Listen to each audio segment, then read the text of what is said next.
اور ان سے 2 شخصوں کا حال بیان کرو جن میں سے ایک کو ہم نے انگور کے 2 باغ عنایت کیے تھے اور ان کے گردا گرد کھجوروں کے درخت لگا دیے تھے اور ان کے درمیان کھیتی پیدا کر دی تھی. دونوں باغ کثرت سے پھل لاتے اور اس کی پیداوار میں کسی طرح کی کمی نہ ہوتی اور دونوں میں ہم نے ایک نہر بھی جاری کر رکھی تھی اور اس طرح اس شخص کو ان کی پیداوار ملتی رہتی تھی. تو ایک دن جبکہ وہ اپنے دوست سے باتیں کر رہا تھا کہنے لگا کہ میں تم سے مال و دولت میں بھی زیادہ ہوں اور جتھے اور جماعت کے لحاظ سے بھی زیادہ عزت والا ہوں، اور ایسی شیخیوں سے اپنے حق میں ظلم کرتا ہوا اپنے باغ میں داخل ہوا. کہنے لگا کہ میں نہیں خیال کرتا کہ یہ باغ کبھی تباہ ہو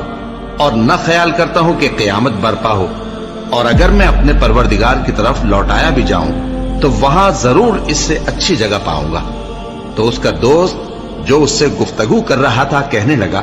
کہ کیا تم اس ذات سے کفر کرتے ہو جس نے تم کو مٹی سے پیدا کیا، پھر نطفے سے، پھر تمہیں پورا آدمی بنایا؟ مگر میں تو یہ کہتا ہوں کہ اللہ ہی میرا پروردگار ہے اور میں اپنے پروردگار کے ساتھ کسی کو شریک نہیں کرتا. اور جب تم اپنے باغ میں داخل ہوئے تو تم نے ماشاء اللہ لا قوت الا باللہ کیوں نہ کہا؟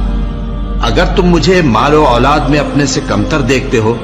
تو عجب نہیں کہ میرا پروردگار مجھے تمہارے باغ سے بہتر عطا فرمائے اور تمہارے اس باغ پر آسمان سے آفت بھیج دے تو وہ صاف میدان ہو جائے، یا اس باغ کی نہر کا پانی گہرائی میں اتر جائے تو پھر تم اسے تلاش نہ کر سکو، اور اس کے میووں کو عذاب نے آ گھیرا اور وہ اپنی چھتریوں پر گر کر رہ گیا. تو جو مال اس نے اس پر خرچ کیا تھا اس پر حسرت سے ہاتھ ملنے لگا اور کہنے لگا کہ کاش میں اپنے پروردگار کے ساتھ کسی کو شریک نہ بناتا. اس وقت اللہ کے سوا کوئی جماعت اس کی مددگار نہ ہوئی اور نہ وہ بدلہ لے سکا.